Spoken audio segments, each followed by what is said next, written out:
Hello students, आज हम लोग स्टार्ट करने वाले हैं स्टैंडर्ड 8 पे मैथ्स का चैप्टर नंबर 7 का प्रैक्टिस सेट नंबर 7.3। 7.1 जो था वो डायरेक्ट वेरिएशन के रिलेटेड था और 7.2 जो था वो इनवर्स वेरिएशन के रिलेटेड था। हम लोगों को पता था कि यहाँ कौन सा वेरिएशन यूज़ करना है, बट ये वाली एक्सरसाइज ऐसी है ना, ये वाली प्रैक्टिस सेट ऐसी है कि इसमें आप लोगों को पता नहीं रहेगा कि इनवर्स है या डायरेक्ट, ये आपको पहचानना है। ओके, सो पहले हम लोग करेंगे क्वेश्चन नंबर 1। क्वेश्चन नंबर 1 में से हमको ये पहचानना है कि डायरेक्ट वेरिएशन है या इनवर्स वेरिएशन है। ओके, मतलब इनवर्स है या नहीं वो पहचानना है। Number of workers on a job and time taken by them to complete the job. ये मैंने आप लोगों को जब ये चैप्टर का इंट्रो दिया था ना, तो होमवर्क से रिलेटेड एक एग्जांपल दिया था, उसी में मैंने ये समझाया था। अगर कुछ वर्कर्स को काम दिया गया है, ओके, तो वो लोग पर्टिकुलर टाइम में उसको कंप्लीट करेंगे। तो अगर वो वर्कर्स को बढ़ा देंगे तो टाइम कम हो जाएगा या बढ़ जाएगा? ऑफ कोर्स टाइम कम हो जाएगा। ओके, अगर मैंने 10 वर्कर को दिया है एक काम करने को, तो वो 5 डेज़ में कर रहे हैं। तो अगर मैं 20 वर्कर्स दे दूंगी तो वो कितने दिन में कर देंगे? 2.5 दिन में, मतलब 2.5 डेज़ में कर देंगे, राइट। और अगर मैं 10 की जगह 5 वर्कर्स कर दूंगी तो फिर वो लोग कितने डेज़ लगाएंगे? 10 डेज़ लगाएंगे। Okay, understood. तो इसका मतलब क्या हो गया कि ये इनवर्स वेरिएशन है। तो फिर आप लोगों को उसमें लिखना पड़ेगा, as the number of worker increases the time taken by them to finish a job decreases, therefore it is an example of inverse variation. तो फर्स्ट वाला क्या है? इनवर्स वेरिएशन है। Okay, now second one, number of pipe of same size to fill a tank and time taken by them to fill the tank. मतलब जैसे देखो, pipe है same size का है, एक टाँकी भरने को रखा हुआ है वो पाइप लगाकर। तो अगर हम लोग नंबर ऑफ़ पाइप इंक्रीज़ कर देंगे तो टाइम जो लग रहा है टाँकी भरने को वो कम लगेगा, और अगर पाइप को अगर हम लोग कम कर देंगे तो फिर पानी जो लग भरने को टाइम लग रहा है वो ज़्यादा लगेगा। मतलब एक क्वांटिटी के कम होने की वजह से दूसरी बढ़ रही है। इसका मतलब क्या हो जाएगा? ये क्या है? Example of an inverse variation. Okay, अभी third one, petrol filled in the tank of a vehicle and it's cost. मतलब जितना ज़्यादा हम लोग पेट्रोल भराएंगे उतना ज़्यादा उसका कॉस्ट रहेगा, है ना। तो ये तो ये डायरेक्ट वेरिएशन हो गया, ये इन्वर्स नहीं है। तो फिर क्या लिखेंगे? Not an inverse variation. अगर एक की वजह से दूसरा कम होता है ना तो हम लोग डायरेक्ट बोलेंगे। Okay, area of a circle and its radius. तो जैसे जैसे एरिया रेडियस बढ़ेगा वैसे वैसे एरिया क्या होगा? वो भी बढ़ता जाएगा, क्योंकि सर्कल बड़ा होता जाएगा। और अगर रेडियस कम होगा तो फिर एरिया भी कम हो जाएगा। इसका मतलब ये तो डायरेक्ट वेरिएशन हुआ। हम लोग क्या लिखेंगे? Not an inverse variation. Okay, अब हम लोग स्टार्ट करेंगे question number 2। If 15 workers can build a wall in 48 hours, how many workers will be required to do the same work in 30 hours? अगर कोई वॉल खड़ी करने के लिए 15 वर्कर लग रहे और वो 48 आवर्स ले रहे, लेकिन वही काम अगर हम लोगों को 30 आवर्स में करवा के लेना है तो फिर हम लोगों को कितने वर्कर्स लगेंगे? तो फिर हम लोग पहले ले लेंगे, let the number of workers be W and time taken be T। Okay, तो देखो, जितने ज़्यादा वर्कर रहेंगे उतना कम टाइम लगेगा, और जितने कम वर्कर्स रहेंगे उतना ज़्यादा टाइम लगेगा। इसका मतलब क्या है कि ये डायरेक्ट वेरिएशन है। तो पहले अपन क्या लिखेंगे? This example shows N direct variation, this example shows N inverse variation. Okay, तो ये दोनों के बीच में क्या है? इनवर्स वेरिएशन है। तो फिर हम लोग क्या लिखेंगे? W is inversely variable to time. Okay, तो फिर इसको हम लोग क्या लिखते हैं? W into T is equal to K. K को हम लोग क्या लिखे? K is a constant of variation. Okay, तो पहली बार में कितना लग रहा था? 15 वर्कर्स लग रहे थे 48 आवर्स के लिए। Okay, when W is equal to 15, T is equal to 48। तो पहले हम लोग क्या करते हैं? यहाँ से K की वैल्यू ढूंढते हैं, ऐसे ही करते हैं हमेशा, और प्रॉब्लम में भी सेम ही फॉर्मेट रहेगा। 15 into 48 is equal to K. तो k is equal to 48 into 15 कितना हो जाएगा 720। ओके, तो ये हम लोगों को मिल गया के की वैल्यू। अब हम लोग क्या करेंगे, उसने क्या बोला है, when t is equal to 30। अगर t 30 आवर्स है तो w कितने लगेगा, अगर टाइम 30 आवर्स है तो वर्कर्स कितने लगेंगे। ओके, तो हम लोग क्या करेंगे, यहाँ पर भी हम लोग करेंगे w into T is equal to K. तो w into 30 is equal to K कितना है 720। ओके, तो w is equal to 720 upon 30। 3 1 ज़ा 3, 3 2 ज़ा 6, 3 4 ज़ा 12। तो w इज इक्वल टू कितना हो जाएगा 24। Therefore 24 workers will be required. Okay, समझ में आया। Question number 3, 120 bags of half liter milk can be filled by machine within 3 minutes। आधा लीटर की 120 थैलियाँ 3 मिनट में भर जाती है। Find the time to fill such 1800 bags. तो 1800 बैग भरने के लिए कितनी लगेगी। ओके, तो पहले मुझे ये बताओ कि जितनी ज़्यादा थैलियाँ रहेंगी उतना ज़्यादा टाइम लगेगा, और जितनी कम थैलियाँ रहेगी उतना कम टाइम लगेगा। तो इसका मतलब ये क्या हो गया, ये इन्वर्सली वेरिएबल है, ये डायरेक्ट वेरिएशन बता रहा है। क्योंकि अगर इन्वर्स होता तो थैलियाँ बढ़ती तो टाइम कम होता, और थैलियाँ कम होती तो टाइम बढ़ता, तो इन्वर्स होता है। लेकिन जितनी थैलियाँ बढ़ेगी उतना टाइम बढ़ेगा, देयरफॉर क्या हो जाएगा, ये इसका मतलब ये क्या हो जाएगा, डायरेक्ट वेरिएशन हो जाएगा। ओके, तो पहले देखो, let the time taken to fill the bag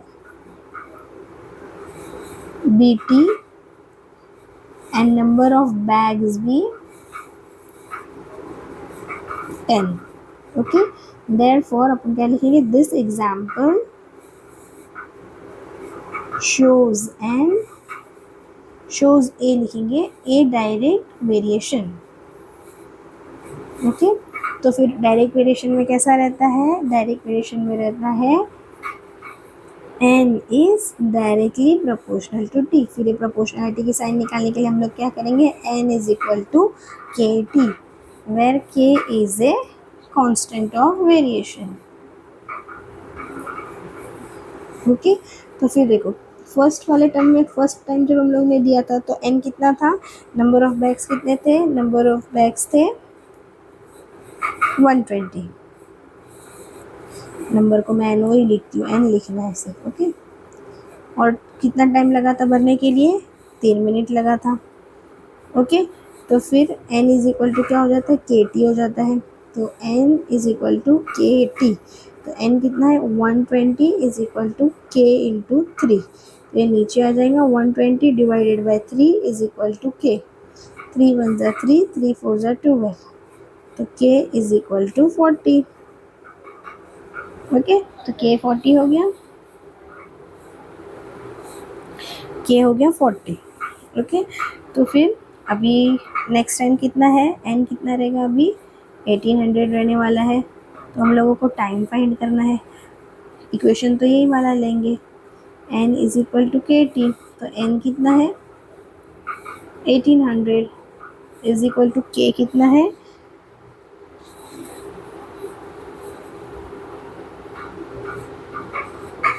40 into T. तब ये क्या हो जाएगा, 1800 divided by 40 is equal to T. 0 0 cancel, 4 1 ज़ा 4, 4 4 ज़ा 16, 2 कैरी किए, 4 5 ज़ा 20। तो t is equal to 45। Therefore 45 minutes are required to fill 1800 bags. Okay, और अभी नेक्स्ट और लास्ट सम ये एक्सरसाइज का।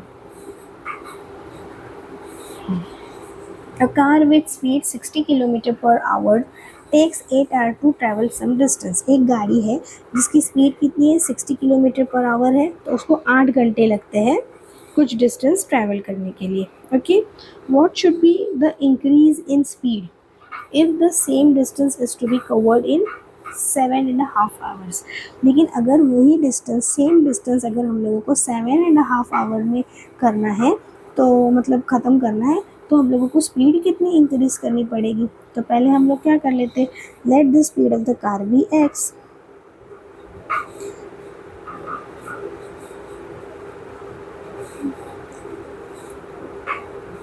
x and distance travel b, time taken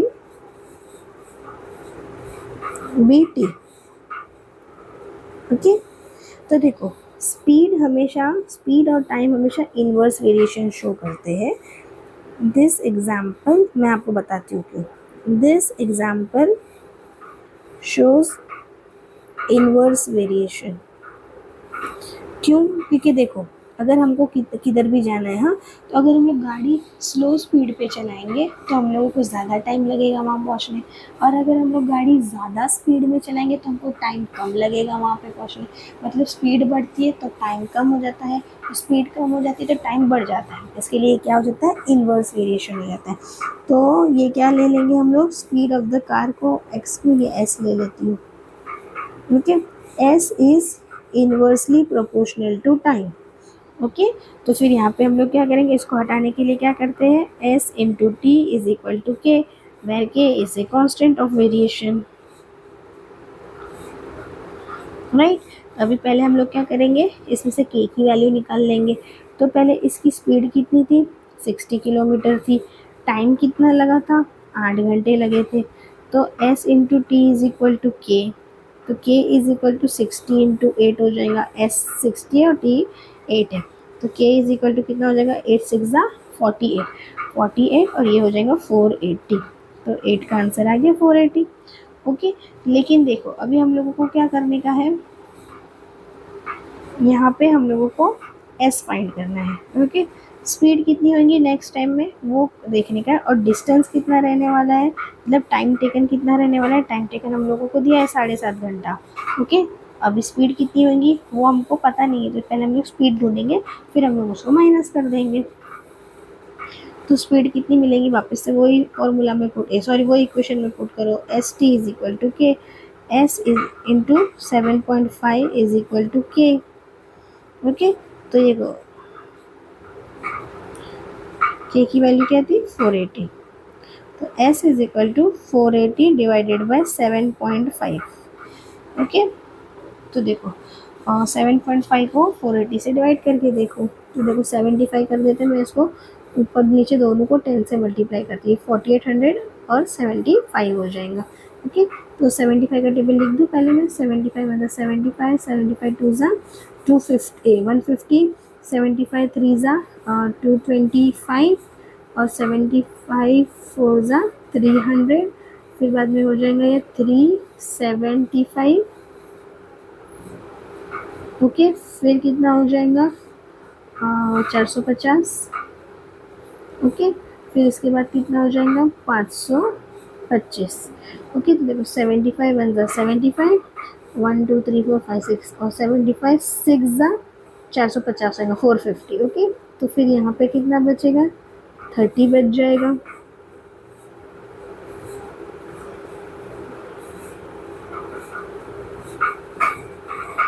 thirty बचेगा ना, तो ये 300 हो गया। अब इसके टेबल में 300 आता है, यस 4 आता है, तो s इज इक्वल टू 64। मतलब नई स्पीड कितनी मिली, 64। मतलब अगर 7.5 घंटे में तुमको अगर डिस्टेंस ट्रैवल करना है तो स्पीड कितनी होनी चाहिए, 64 kilometre per hour. Therefore increase in speed कितनी हुई,